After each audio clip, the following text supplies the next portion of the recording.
Okay, so we're going to read a little bit of the Bible. Some more interesting things that people say we take out of context or doesn't apply for us. But anyway, Numbers 21:4. They traveled from Mount Har, whatever, along the route to the Red Sea to go around Edom. But the people grew impatient on the way. They spoke against God and against Moses and said, "Why have you brought us up out of Egypt to die in the desert?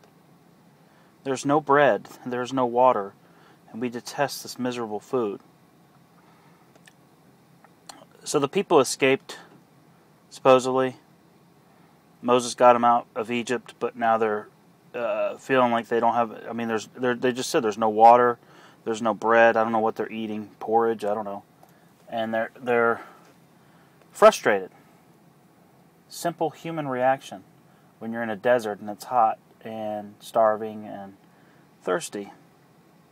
But the Lord, according to the book, because of His generosity and His love, well, let's see what He did.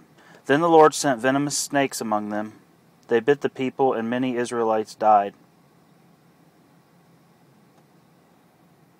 Okay. The Lord sent venomous snakes among them. They bit the people, and many Israelites died because they got frustrated. That's Numbers 21:4. Numbers 31:13. This is after they've gone to battle. The Lord told Moses to go take these cities. Moses orders his men to go do it. And then we pick up on, and you could read, start at the beginning if you think I'm taking it out of context, but 31:13, Moses, Eleazar the priest, and all the leaders of the community went to meet them outside the camp. This is after they came back with all their plunder. Now what they did was they killed all the men, all the dads, all the grandpas, all the men, all the fathers. But anyway, when Moses and this priest and the community leaders met with the soldiers, Moses was angry with all the officers of the army, the commanders of thousands and the commanders of hundreds who returned from battle. "Have you allowed all the women to live?" he asked them. They were the ones who followed Balaam's advice and were the means of turning the Israelites away from the Lord in what happened at Peor, so that a plague struck the Lord's people. So apparently it was all the women's fault that they deceived these men. Either way, let's see what he does. "Now kill all the boys, and kill every woman who has slept with a man." Okay, so they basically took all the moms and kids and animals and whatever kind of valuables they could. Moses gets pissed off and tells them, no.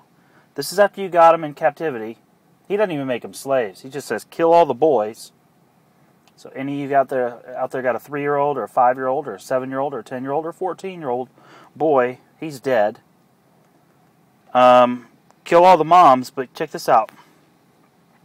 Kill every woman who has slept with a man, but save for yourself every girl who has never slept with a man. So in Moses' loving kindness, under God's authority, because God commanded this to happen, clearly him and God are having conversations, and God's saying, look, the Lord said to Moses, take vengeance on the Midianites for the Israelites. The Lord's talking to him, telling him, go there and take vengeance. Now he's gathering up all the virgins so that they could take their pick at the virgins. Totally demoralizing for women. Totally. Let's go to Deuteronomy 3:1. Next we turned and went up along the road towards Bashem. The Og king of Bashem with his whole army marched out to meet us in battle at Edrei. Sorry for all these words, but the Lord said to me, do not be afraid of him. I have handed him over to you. You will be his whole, start over. Do not be afraid of him, for I have handed him over to you with his whole army and his land. Do to him what you did at Sihon, king of Amorites, whatever, who resigned or reigned in Heshbon. So the Lord our God also gave into our hands Og, king of Bashan, and all his army. We struck them down, leaving no survivors. At that time we took all the cities. There was not one of the 60, that's 60, cities that we did not take from them. The whole region of Argob, Og's kingdom in Bashan. All these cities were fortified with high walls and with gates and bars, and there were also a great many unwalled villages. We completely destroyed them, as we had done with Shahan, king of Heshbon, destroying every city, man, woman, and child. But all the livestock and the plunder from their cities were carried off for ourselves.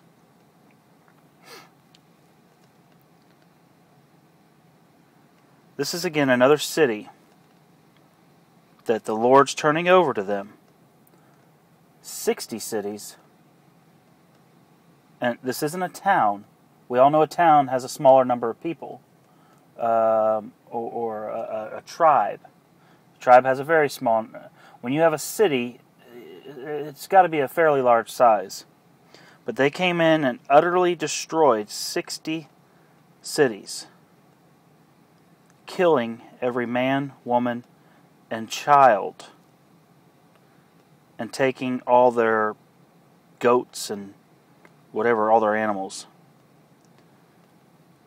None of this sounds like God to me. You've got to really think about this. We are all God's children, whether you're black, white, supposedly. This is what we're taught. All human beings are God's children. You could be a Muslim. God loves you. You're His child. You're lost. You could be black, white, Mexican, Indian, Japanese, Chinese, doesn't matter. But apparently back then, God would pit or put against one of His children, put them against each other.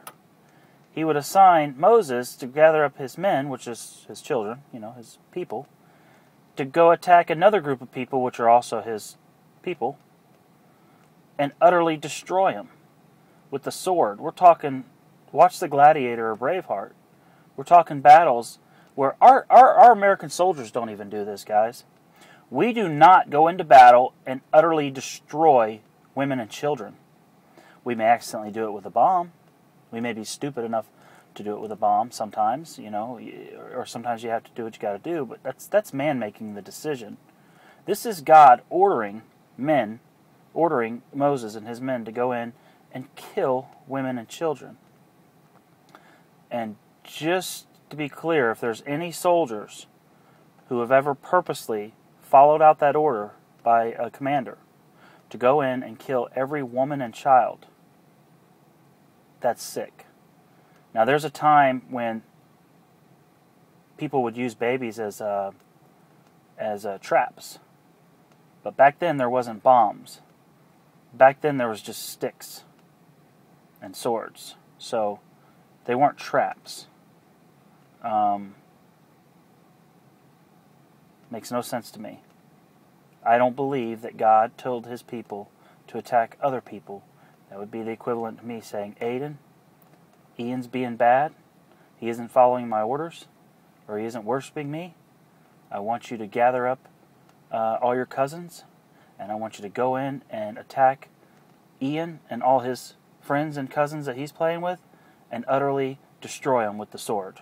Because we're all his children. Just like those two are my kids. Makes no sense, guys. One more.